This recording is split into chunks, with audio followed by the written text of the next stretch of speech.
Welcome to రాజనీతి. దావోస్లో world economic forum సదస్సు జరుగుతున్న విషయం మనందరికీ తెలిసిందే. అది ప్రతి సంవత్సరం జరుగుతూ ఉంటుంది. ప్రతి సంవత్సరం జనవరిలోనో ఫిబ్రవరిలోనో జరుగుతుంది. ఆయా దేశాలు రాష్ట్రాలకు సంబంధించిన ప్రతినిధులు ఈ సదస్సుల్లో పాల్గొంటారు. ప్రపంచంలో అన్ని దేశాల నుంచి కూడా వస్తారు. తమ రాష్ట్రాల్లో పెట్టుబడులు పెట్టడానికి, తమ దేశాల్లో పెట్టుబడులు పెట్టడానికి ఉన్న అనుకూల వాతావరణం గురించి, అక్కడిచ్చే ప్రోత్సాహకాల గురించి కూడా వివరిస్తారు. సదస్సుకు వచ్చిన పెట్టుబడిదారులు, పారిశ్రామికవేత్తలతో ఆ దిశగా చర్చలు జరుపుతుంటారు. ఇప్పుడు మనకి తెలంగాణ ముఖ్యమంత్రి రేవంత్ రెడ్డి గారు దావోస్లో ఇదే పనిలో ఉన్నారు. మన రాష్ట్ర ముఖ్యమంత్రి జగన్మోహన్ రెడ్డికి మాత్రం ఇలాంటివి ఏమీ పట్టవు. రాష్ట్రంలో పరిశ్రమలు వస్తే ఏంటి, రాకపోతే ఏంటి అన్నట్టుగా ఆయన వ్యవహార శైలి ఉంటుంది. ఈయన అధికారంలోకి వచ్చిన వెంటనే పెట్టుబడిదారులు భయంతో పరారయ్యే వాతావరణాన్ని క్రియేట్ చేశారు. ఆకర్షించకపోగా వికర్షించారు. ఈయన కియా సీఈఓ అని ఈయన పార్టీ దిగంబర ఎంపీ ఉన్నాడు, గోరంట్ల మాధవ్. జగన్ ముందే బెదిరించాడు. తనకు మామూళ్ళు ఇవ్వలేదని జాకీ కంపెనీని తరిమేశాడు ఒక అధికార పార్టీ ఎమ్మెల్యే. పవర్ పర్చేజ్ అగ్రిమెంట్లు రద్దు చేసి అబాస్ పాలయ్యాడు జగన్మోహన్ రెడ్డి. కాలుష్యం పేరుతో అమర్రాజాన్ని తరిమేశారు. చెప్తూ పోతే లిస్టు చాంతాడంత ఉంటుంది. కాబట్టి ఈయనకు పరిశ్రమలు, పెట్టుబడులు, ఉద్యోగాల గురించి చింతే లేదు. తనకు ముఖ్యమంత్రి ఉద్యోగం ఉండాలి, సహజ వనరులు కొల్లగొడుతున్న సామంతులు కప్పాలు కట్టాలి. ఇవి రెండు ఉంటే చాలు. ఈ సంవత్సరం దావోస్లో జరుగుతున్న సదస్సులో మన దేశం నుంచి కేంద్ర మంత్రులు స్మృతి ఇరానీ, అశ్విని వైష్ణవ్, కర్ణాటక, తెలంగాణ, మహారాష్ట్ర ముఖ్యమంత్రులు, చాలా రాష్ట్రాల మంత్రులు కూడా హాజరయ్యారు. ఒక భారతదేశం నుంచే 100 కంపెనీల సీఈఓలు హాజరవుతున్నారు. అంతర్జాతీయ స్థాయిలో నెట్వర్కింగ్కు, రాష్ట్రం బ్రాండ్ ఇమేజ్ పెంచడానికి ఇది ఒక మంచి అవకాశం. కానీ జగన్ ప్రభుత్వానికి అలాంటి ఉద్దేశాలు లేవు. 2014లో రాష్ట్ర విభజన జరిగిన తర్వాత ముఖ్యమంత్రిగా పనిచేసిన చంద్రబాబు నాయుడు 2015, 16, 17, 18 వరుసగా 4 ఏళ్లు దావోస్లో జరిగిన పెట్టుబడుల సదస్సుకు హాజరయ్యారు. అక్కడ ఆంధ్రప్రదేశ్ పెవిలియన్ ఏర్పాటు చేసి రాష్ట్రంలో పెట్టుబడులకు ఉన్న అనుకూల వాతావరణం గురించి పారిశ్రామికవేత్తలకు వివరించారు. కొన్ని సెమినార్లలో ఆయన స్పెషల్ గెస్ట్గా కూడా పార్టిసిపేట్ చేశారు. గ్లోబల్ ఇన్వెస్టర్ల దృష్టిని ఆకర్షించడానికి, రాష్ట్రంలో కంపెనీలు ఏర్పాటు చేయడానికి చంద్రబాబు విశేషంగా పనిచేశారు.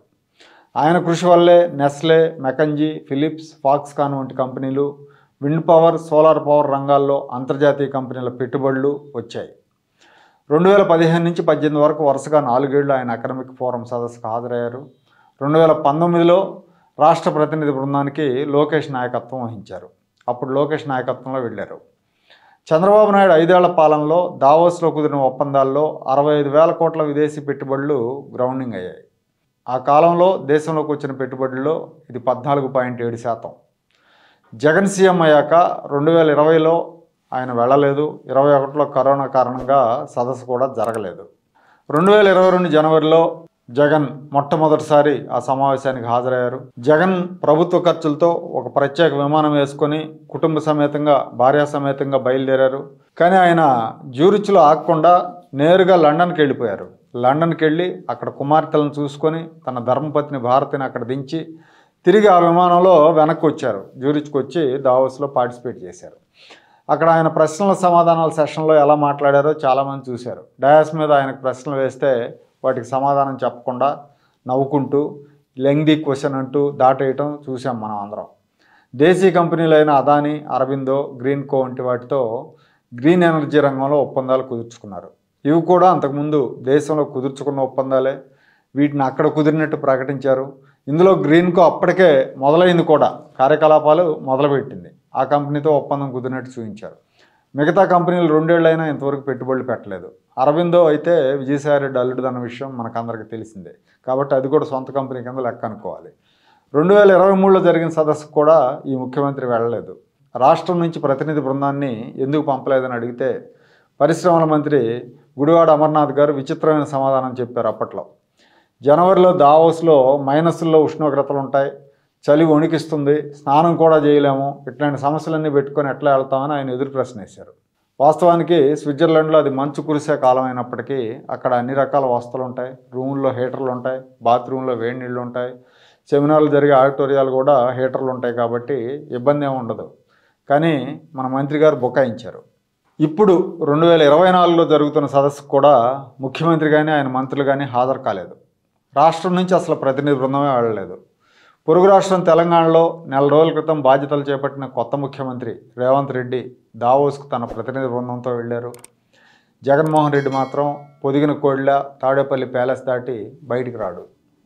రేవంత్ అక్కడికి వెళ్ళిన వెంటనే అమెజాన్ వైస్ ప్రెసిడెంట్తో సమావేశమయ్యారు. తొలి రోజే తెలంగాణలో 12,400 కోట్ల పెట్టుబడులు పెట్టేందుకు అదానీ గ్రూప్ సిద్ధమైంది. Green energy, data centre, aerospace రంగాల్లో ఈ పెట్టుబడులు పెట్టబోతున్నారు.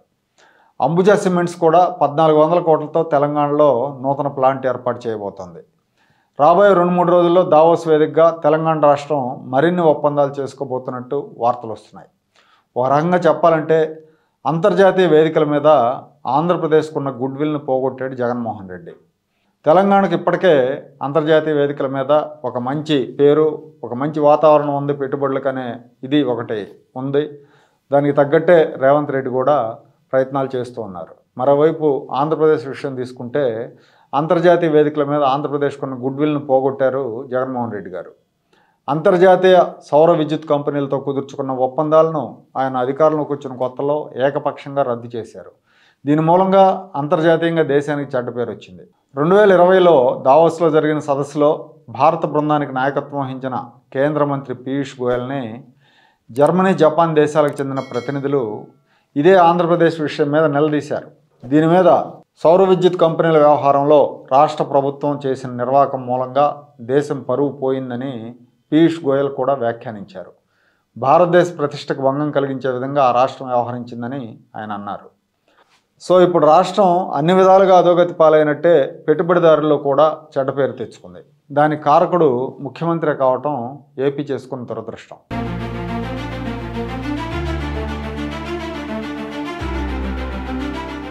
Like, share and subscribe to Rajaniti channel.